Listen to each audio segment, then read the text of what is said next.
রমজানের প্রতি রাতে তারাবির পর একটি গ্রামের কবরস্থানে হারিকেনের আলো জ্বলে উঠত।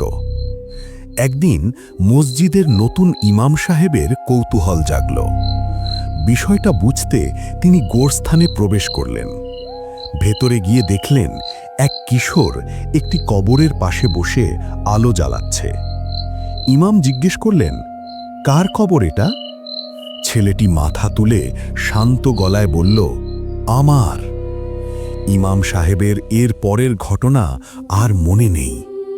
পরদিন জ্ঞান ফিরলে গ্রামের বৃদ্ধরা তাকে জানান, কয়েক বছর আগে এক শিশু তারাবি শেষে অন্ধকার পথে বাড়ি ফিরতে গিয়ে খালে পড়ে ডুবে মারা যায়। তখন পথের কোনো আলো ছিল না। সেই থেকে প্রতি রমজানে যখনই সে দেখে কেউ অন্ধকারে তারাবি শেষে ফিরছে, সে হারিকেন জ্বালায়, যেন আর কেউ পথ হারিয়ে না।